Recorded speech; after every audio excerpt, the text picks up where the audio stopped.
Hey, Slumpbusters, and welcome in. It's time for episode 102 of the Slumpbuster Podcast. I'm your host, Ju-Ju Talk Sports. My guest today is going to be Zach Burl of the BOTA Sports Podcast. On today's episode, we talk everything Boston as we go through the Celtics' big changes in the offseason, the Red Sox World Series chances, and preview the AFC East. But before we do that, folks, it's time to give a shout out to our partner, Caveman Coffee Co. Caveman is a fantastic single source, single origin goodness from a company with impeccable taste and ethics. The people behind it are beautiful souls, and the coffee is delicious fuel for the never-ending quest to do better, be better, love harder, and enjoy deeper. Guys, I tell you, their Nitro Cold Brew is the perfect blend of energy and refreshment in the morning. Great way to start the day. But why stop there? They have their Mammoth blends, which I highly encourage you getting. They have their hibiscus teas, which are delicious. And guys, if you use our promo code SLUMP, you get 15% off your next purchase of any of these fantastic products. cavemancoffeeco.com, promo code SLUMP. Guys, don't be a chump. Use promo code SLUMP and get yourself a case today. All right, listeners, it's time for the episode. BOTA Sports, Slumpbuster Podcast, episode 102. Let's get it. Let's bust the slump and let's enjoy.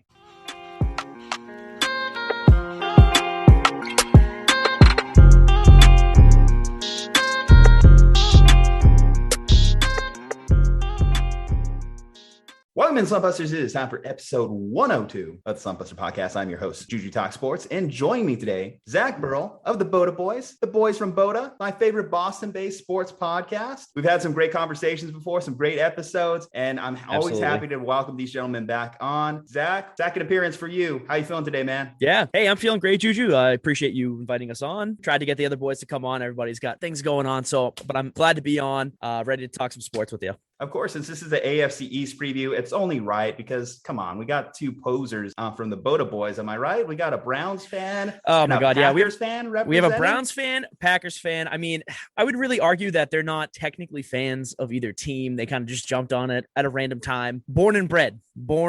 So... You know, I got to say, like, you're really the only one that matters. Don't tell James and the others, even though this is a publicly posted podcast that any of them could listen to. I'm sure they will be the first to listen as soon as this episode drops. But yeah, anyway, guys, it's just our secret. Our secret. There we go. Just our secret and hundreds of listeners. Of course. Whoever's listening. I don't care. Anyway, well, Zach, the reason I want to bring you in, obviously, like I said, it is the AFC East preview. You do have that Pats bias, but there is a lot of action going on in Beantown. There is a lot of stuff going down in Boston, particularly in a team you and I share. We're both Celtics fans here, and there's been a lot of turnover this offseason. We went from Brad Stevens being the next Greg Popovich to Brad Stevens being the next Danny Ainge. Ainge is out, Stevens is in. I guess. Ime Udoka is our new head coach. I mean, I'll give Ime a chance, but, I was pretty high on Brad Stevens from the start of his career. So as far as the actual player moves, Al Horford is back, Enes Kanter is back, Kemba's gone, Evan Fournier's gone to the Knicks, and then Josh Richardson comes over from the Mavericks. What do you make of the Celtics offseason? I mean, at first glance, it just seems like Danny was ready to admit that he's been at fault for the Celtics' shortcomings. I mean, obviously with him resigning and having Brad step in and take over that role, I just thought it was really interesting that they decided that we don't want to part from Brad Stevens necessarily, but we're just, going to give him control of the team. Yeah. I thought that was a huge leap. As good of a coach he hasn't been able to get them above that threshold. I don't necessarily know if I'm loving Brad Stevens, the president / GM, or whatever his title may or may not be in the future. But yeah, I'm not really sure. And it's very interesting to see the first move that he makes as the GM of the team is to re-sign Al Horford and get Enes Kanter back. I'm not really sure what to make of it, honestly. It's kind of baffling to me, but I mean, we'll see what he does. We'll see what he lets Ime do for this team. I mean, all I know is that I've seen rumblings that Marcus Smart is looking ballpark 4 years, $75 million extension. So I don't know. At this point with the Celtics, something had to change, obviously. They just couldn't keep running it back. But I was thinking maybe if we're going to change, maybe implement another superstar. I was hearing those Dame rumors. I admit I got a little excited. I let my mind wander into the abyss there. I have been seeing Dennis Schroeder possibly.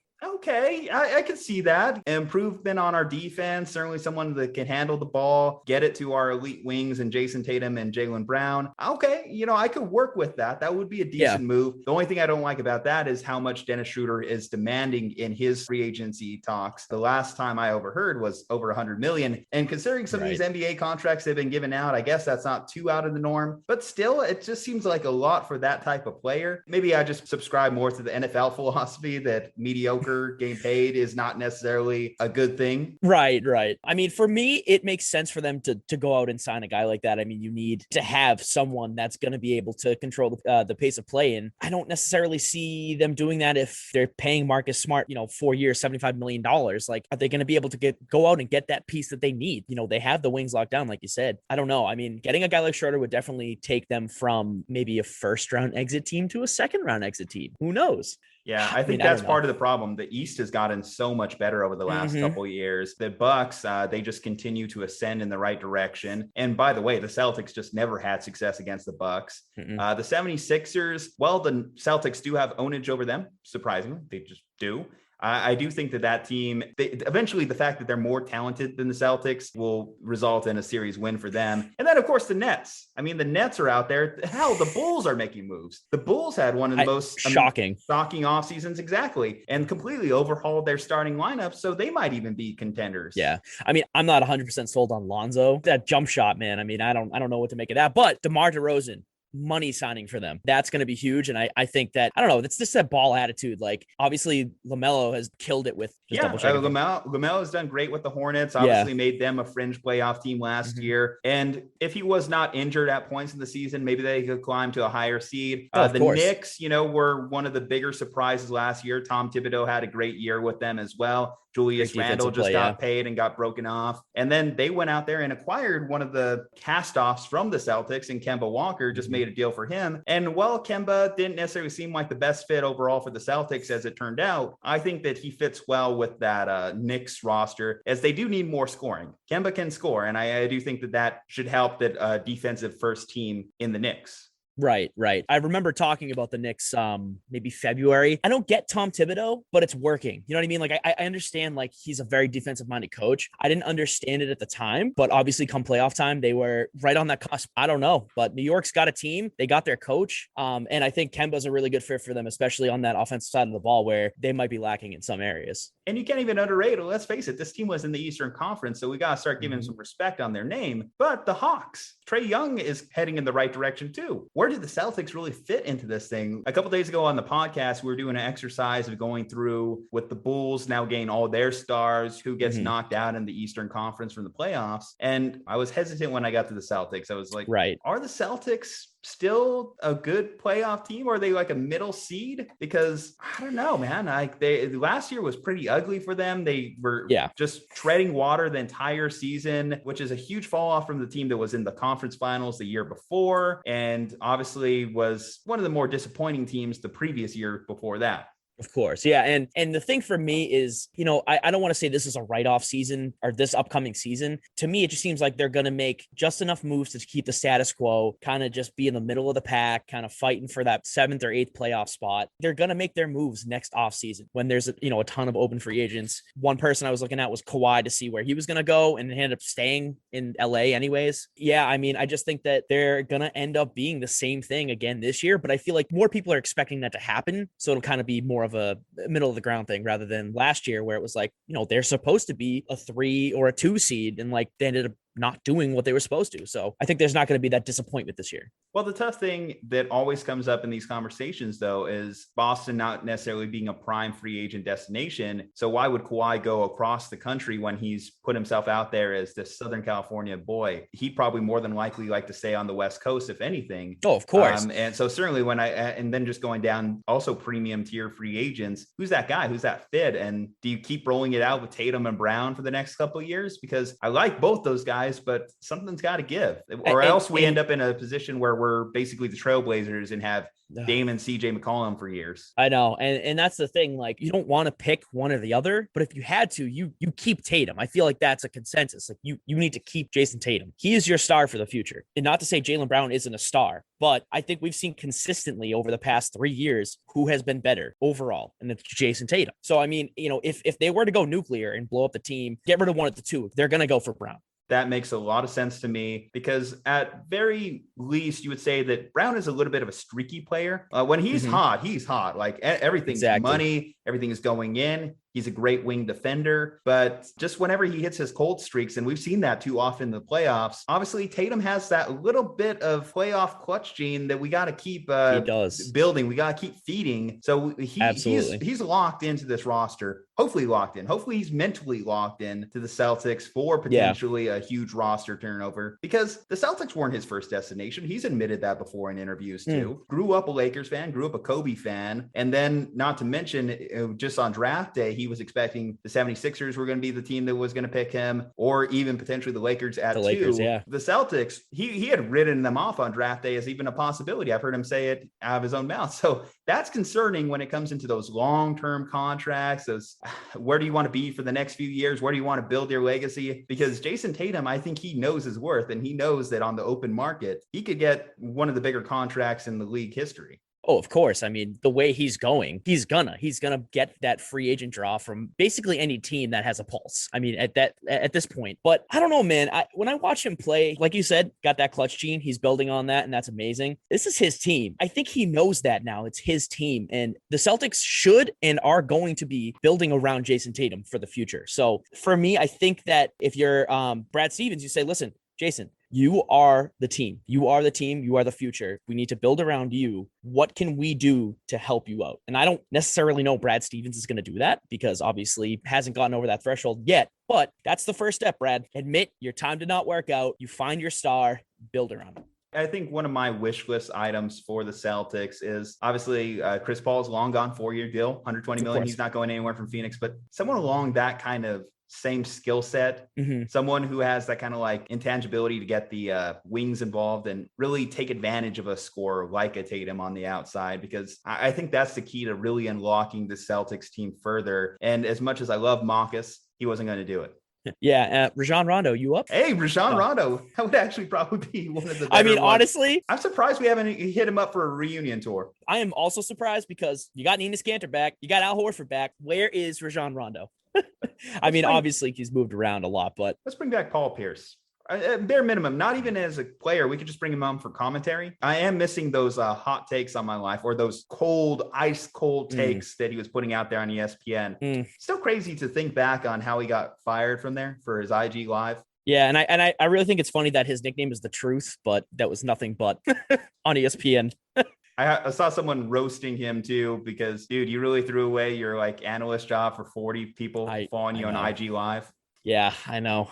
It's not his finest moment, but as Kevin Garnett says, anything's possible. So a lot of things are possible for the Boston Red Sox as they head into the playoff picture here. One of the league's surprising teams, obviously coming off last year where the Mookie Betts trade kind of left the franchise and fan base a little bit distraught. And here they are 1 year later, rebuilt, retooled, back in the playoff picture. Yeah, I got to say, I think this is one of the biggest things I respect about the Red Sox organization, because they seem to do this every few years, basically. I remember early 2010s, they trade off Adrian Gonzalez, Carl Crawford, that whole lot to the Dodgers. Everyone thinks, okay, they're just blowing it up. They're going to suck for a few years. Suck for 1 year, and then they're back in the World Series picture. Okay, then fast forward a few years later, they had a down year, a little bit of a managerial change in there that kind of threw them off. But sure enough, get Chris Sale in there, World Series bound. Yep. And again, Mookie Betts, David Price, get them off the roster. And now they're trending in that direction potentially to be one of these teams. What do you think about the Red Sox chances this year amongst a very competitive AL? You got the Astros and the White Sox also doing great things out there. Yeah, and I mean, not to mention, you have the Rays fighting neck and neck with the Red Sox for the AL East lead. And honestly, the Blue Jays scare me. Blue Jays are a good team too. So you have a very competitive AL East, not to mention the Yankees, but boo. So,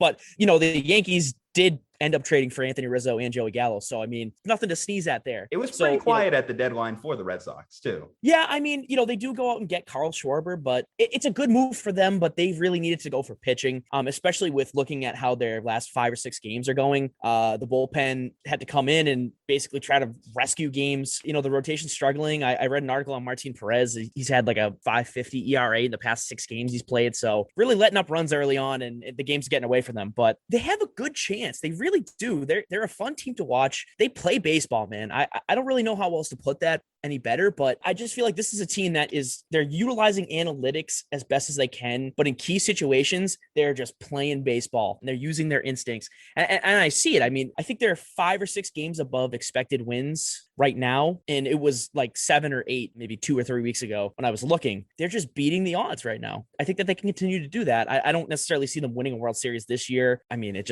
going to be really tough, especially with the Dodgers getting Max Scherzer and Trey Turner and that whole thing. But they put themselves, like you said, in a good position. They retooled very quickly. Alex Verdugo, great piece from that trade. Jeter Downs, great piece from that trade. The list goes on and on. I know if James was on, he would talk you to death about Verdugo and Jeter Downs, about how good they were. And he was like, yeah, they're really good. I don't think you're giving them enough respect. And honestly, I was there. I didn't. But, I think they're in a good spot. I think they're going to win a series. They'll probably lose divisional series. That's my guess for them. Come on, ye of little faith, am I right? But hey, I'm with you there. I'm that kind of superstitious fan too, that I don't want to give up too much love. I almost won't even wear a jersey throughout the season. That's one of my things. I have jerseys. I never wear them though, because I am so convinced that if I wear the jersey, it's over. Game done. I'm a hardcore Bruins fan, and I promise you, there were a lot of thrown jerseys this season. Lots of thrown jerseys. Bit off kilter here, but how superstitious of a sports fan are you? Oh geez. I think instead of me telling you, I'll tell you a story, and this will take like just 2 minutes. So Super Bowl 49, Patriots Seahawks, watching that entire last drive down to the core. They're on the 50-yard line, and I don't know if you remember watching this game, but Russell Wilson threw like a 30-yard wheel route to Marshawn Lynch down the side, and then that Jermaine Kearse catch and all that kind of stuff. So basically, after Marshawn Lynch catches that ball, my dad goes in the other room, shuts the door, turns the lights off, nothing. No TV, no sound. He doesn't want to hear anything. Jermaine Kearse makes that catch. I do the exact same thing. So, and obviously then interception happens, all that good stuff. So wait, so you didn't even see the interception live? I did. I caught it, luckily. But after that play, they took like 5 minutes to like review it and everything. And I just didn't want to watch it because I knew they were going to lose, I guess. But yes, I'm very superstitious. And unfortunately, I get it from my dad. But yeah, the Patriots ones are tough for us. So we're football and hockey fans, especially first. So, but yeah, very superstitious. I'm going to call my dad out on this one. One of the things that he did that infuriated me at the time was prior to the Chiefs-Niners Super Bowl, he bought like a Super Bowl hat. Not necessarily saying the Niners win, but it was like a Super Bowl hat. And I just knew, I was like, Dad, you should have done that. There was just something in my mind. It's like, watch, if this loss happens, then that hat, you just got to burn it. You just got to get rid of it. Here's the thing. It would be even worse if he went out in the third quarter and bought that hat. And then the minute he bought it, everything went to shit like it did. So I guess there's that. But yeah, no, I totally get it. I don't think about championship gear during a game. I let the game go and then let it all out after. I don't bother. I can't. We have a TikTok, but we haven't really used it much. Mostly because I've been so upset at TikTok for taking down one of the best things I ever came up with, actually, prior to the season.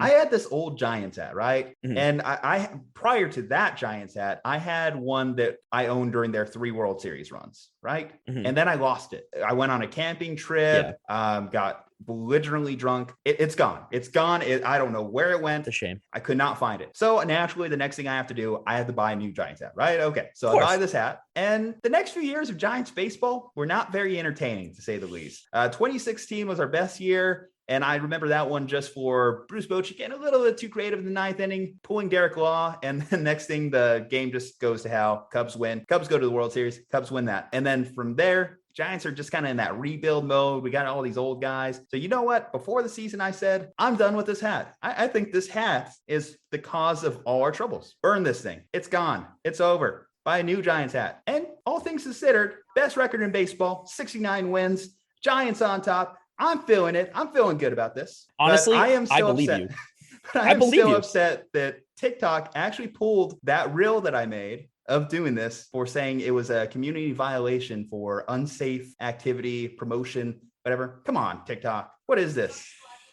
I honestly, I don't get it. I don't understand why. It's not like you were like arson. Screw the Giants. Like, no, but it was like, it was more of a symbolic thing for you. I mean, obviously more than symbolic because they're the best team of baseball right now, but feeling pretty good about that one right now. Feeling pretty good. I would sometimes too. You have to just expunge the demons. And I think that hat had a lot of demons. And this is a lesson for me. If I'm going to get belligerently drunk, I'm not going to wear my best hats. That's just a life lesson that I'm going to take to heart.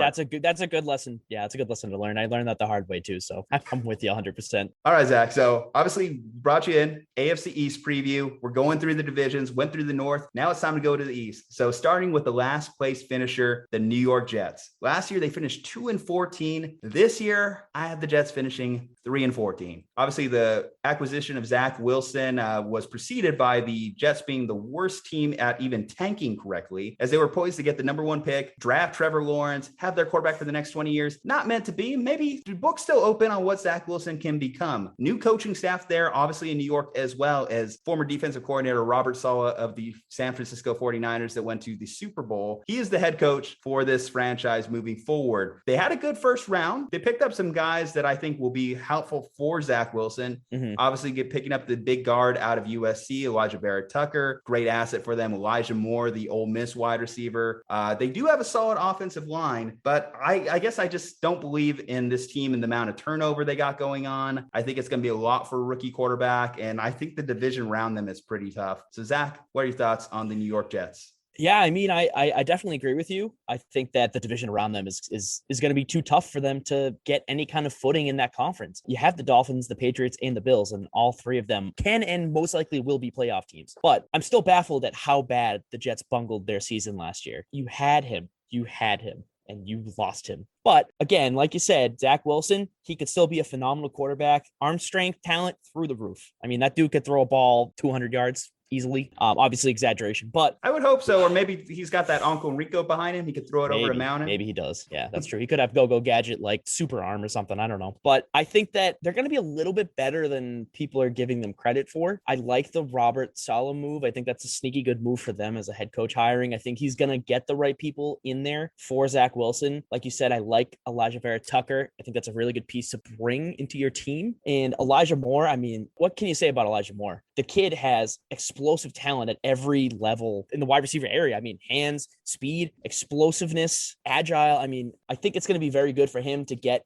Zach Wilson to get a rookie in there with him on the wide receiver front to kind of have that same footing, bring that connection along with them. I mean, other than that, who else do you have on that offense that's really gonna wow you? I do say I like Michael Carter. He will be a good piece for them, especially in the passing game, but I don't necessarily see him like taking lead back roles, but it's a tough team to Yeah, I mean, to kind of grade, you know. I do think this team made a lot of great additions. I think that for the most part, they had one of the better first rounds in the NFL draft. I'll agree. But overall, some of its parts, it's a lot to turn over in just the course of a year. And I was just going through their schedule before this too. I look at the games against the Patriots. I look at the games against the Dolphins, the Bills, and I don't really see them winning any of those. And I think if you can't even win in division, that doesn't really set you up to have a productive season overall. Right. So yeah, overall, the Jets, I think that while they will make improvements, and I do think there's going to be some games that they're going to be competitive in, they may even be one of those like almost upset type teams.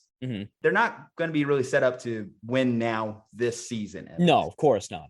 No, I have a slight inclination that they'll probably steal, I'd say, 2 games from, any unsuspecting teams. Like you said, kind of an upset team. I think they're probably going to go 4 and what is it now? 4-12. 5-12. 5-12. Okay, so 5-12. Okay, yeah, 5-12. Not bad. I mixed up, man. 3-game improvement there. Yeah. Okay. I could see that from them. Well, here's where you shine. Here's where you let the bias loose as we go to the next team in the division. The New England Patriots finished 7-9 last season.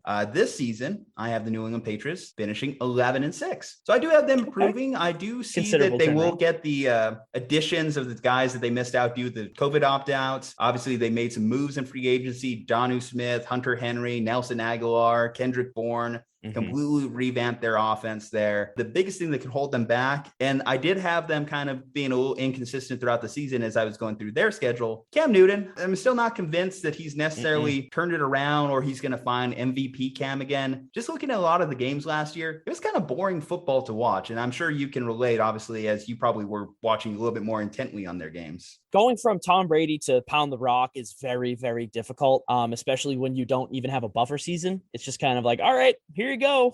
Cam Newton's going to run the ball more times than he passes it every game. That being said, the first 3 games of the season was actually pretty exciting football from the Patriots. You had that Seahawks game that they lose on the last play. They run that play 9 times out of 10. They're scoring 9 times out of 10, I think, on that QB run. So I don't really put blame on anyone. Obviously, the rest of the season is a complete it's a complete sham, but that game really speaks to me. I think that if they can perform like that offensively every game with a Cam Newton, I think that's his ceiling now. You're not going to get MVP Cam, like you said. It's not going to happen, but they're going to get a considerably better Cam than they had for the rest of the season, especially after he was dealing with side effects from COVID, too. I think is a big thing a lot of people missed out on is that he did contract COVID for he was out for 2 weeks. They played that Kansas City Chiefs game without basically a starting quarterback. I mean, they played with Stidham and Hoyer, and they really almost won that game. I think the big X factor here, and a lot of people have written him off, is Coach Bill Belichick. I think Belichick is still one of the more elite coaches, and that's why I also gave him some wins against opponents that people might not necessarily chalk them up against, such as the Dolphins. Obviously, Tua is still a young, developing quarterback. He still lives facing quarterbacks under that 25-year-old threshold.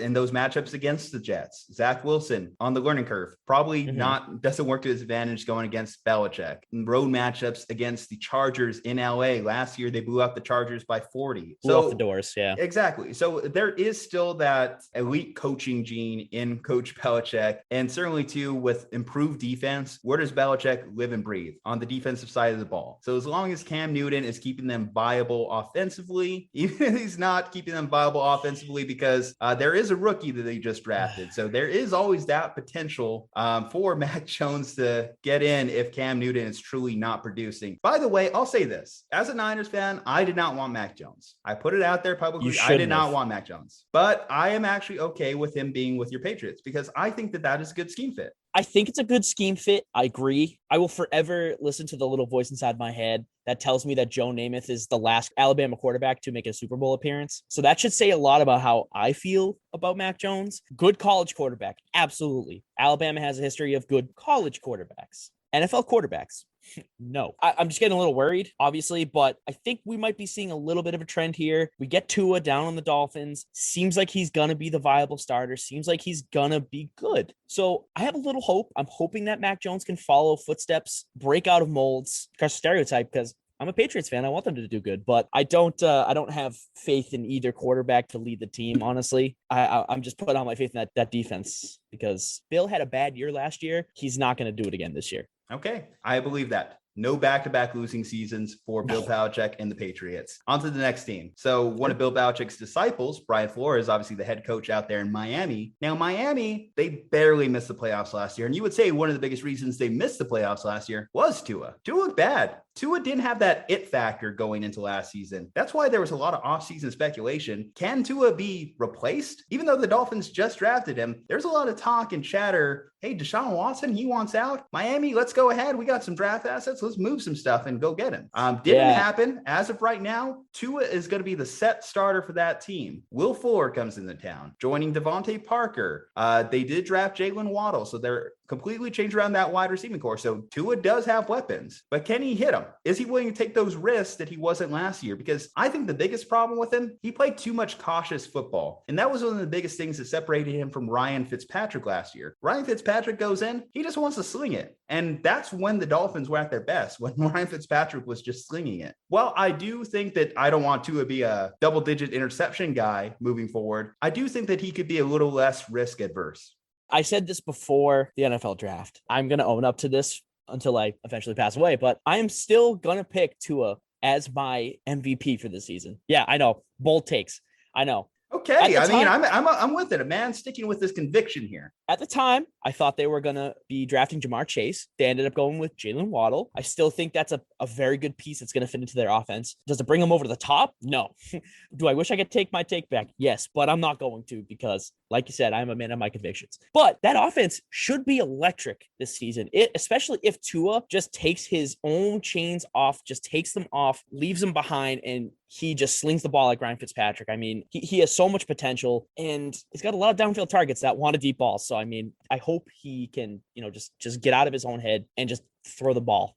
Well, similar to what the Patriots argument was, even if he doesn't, can that defense keep them viable in some games? Last year, the defense was definitely what was winning them a lot of those contests. Of course. But this year, their defense has a little bit of turmoil going on within. Xavier Howard just requested a trade within the last week, came out with a big, long spiel on Instagram. Will they trade him? He doesn't have much leverage in this negotiation for a trade. But even then, I do think that doesn't help that one of your leaders on defense is having this big argument with the organization. And then they did randomly release Kyle Van Noy, so they do have one less veteran on that defense as well. Who ended up going back to the Patriots. So hit for them, a plus for you guys. Overall, I think that is a little concerning as far as the Dolphins being able to continue to contend. And last year, again, the fact they just came up so short, I think will definitely stick with that team. Of course. And for me, Kyle Van Noy, it didn't seem like the right fit for me. So I don't know if I would say for me, that's alarming. Xavier Howard 100% is. I mean, you have a young star, arguably a top 5 cornerback in the game at this point, still growing his game. He wants out. I mean, what are you going to do? He doesn't have leverage, like you said. They're probably not going to trade him, but it's up to the Dolphins now. Can they repair that relationship enough? It's interesting that, there's similar things going on in the AFC East because you have the same thing going on with N'Keal Harry, obviously not the same talent level, requests a trade, but he's been doing good in camp, and Xavier Howard shows up to camp. He's doing good. So we'll see. We'll see if he plays through it and the Dolphins can repair that relationship, but who knows? I don't think I ever actually marked my record prediction. So last year they finished 10-6. Mm-hmm. I actually did have them with a 1-game improvement, 11-6. So I do see improvement along the way as they did make great additions on that offense. Overall, some of its parts, this should be a better team than last year's Miami Dolphins team. Moving forward, the final team in the division, the one that I know you're most excited to talk about. I actually got some big breaking news from them today as well. The Buffalo Bills finished 13-3 last year, finishing 13-4 this year, according to my prediction. That big breaking news I was talking about, they just extended Josh Allen, 6-year deal, $140+ million guaranteed, huge contract. Obviously, he was a dark horse MVP candidate. If Aaron Rodgers didn't exist, he'd probably be it. But what do you think about them buying into the potential of Josh Allen for at least the next 6 years? I was on the hype train last year, obviously being a Patriots fan, couldn't care. I like Josh Allen. I think he's a good quarterback. I know I was saying last year, I will say that Josh Allen is elite if X, Y, and Z happen. It happened. Josh Allen is an elite quarterback, guys. He earned every single cent of that contract extension. Now, we'll see what he does with said incentives now being played out for the next 6 years, but they have a really, really good team around them. They have a team that can beat the Kansas City Chiefs in this conference. They have the team that will beat the Kansas City Chiefs in this conference this year. Oh, did we get that take? You're saying the Buffalo Bills are going to the Super Bowl this year? I don't necessarily think they're going to the Super Bowl. Well, okay. Walking it back. No walking back. No walking back. I think that if at any stage in the playoffs, the Bills will beat the Chiefs. I don't necessarily think it's going to be in the AFC Championship game. I think that if things play out, they might meet somewhere in the middle. But yeah, I mean, if they meet in the AFC Championship game, then yes, the Buffalo Bills are going to the Super Bowl. I think one of the most impressive things about the Bills' ascension, and certainly Josh Allen becoming an MVP candidate, is just the continuous growth. The fact that he came in, one of the biggest things people had against him was his completion percentage. He's fixed that. The guy was over there throwing 70% last year, is one of the most athletic, dynamic runners as well. And I mean, just so much zip. I think one of the most brutal games for me to watch last year was that Monday Night Football game against the Niners. And he just looks so much better than everyone on the field. The kid's good. And you can only think he could get better. I guess it's harder to get better than statistically the best season in Buffalo Bills history at the quarterback position. True.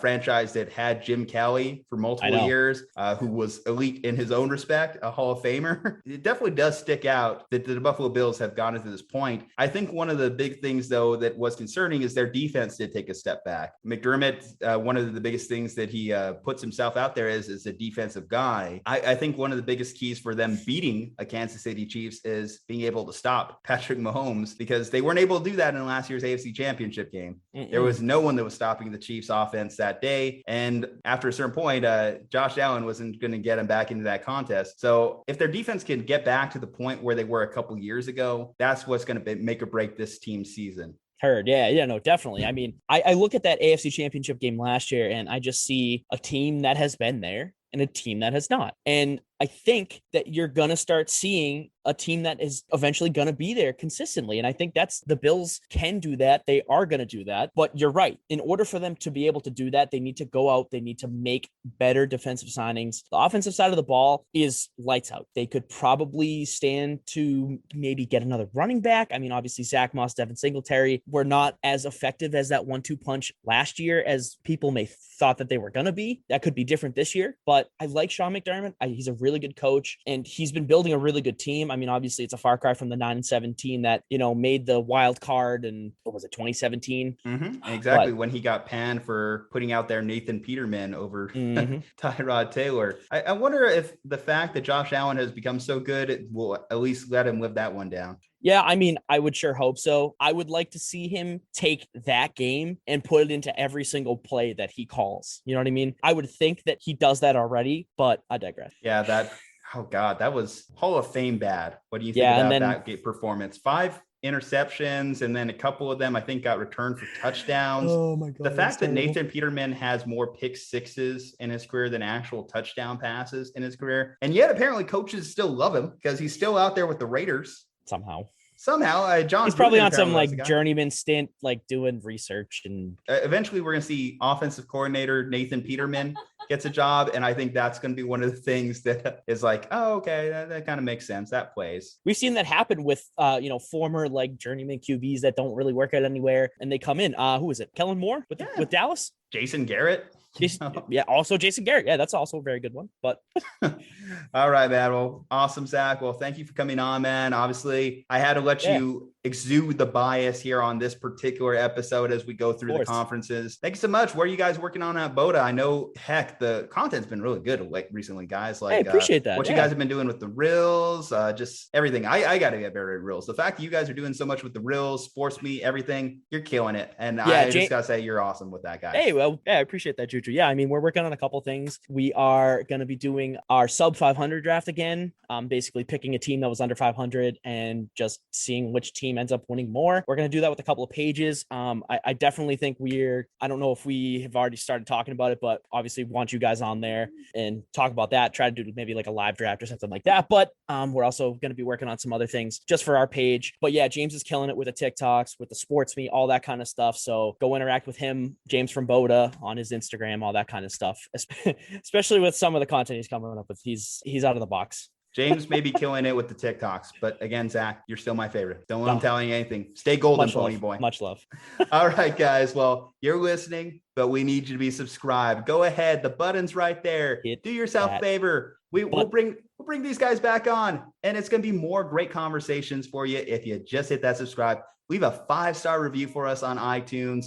Check us out at Slumpbuster Podcast on IG. Come for the memes, stay for the podcast. At Slumpbuster Pod on Twitter. Go ahead and check out our partner, CavemanCoffeeCo.com. Come on, don't be a chump. Use promo code SLUMP and save yourself some money on your next purchase of delicious cold brew coffee from CavemanCoffeeCo.com. Everyone, I need you to stay safe, happy, and healthy, and we'll see you on the next one.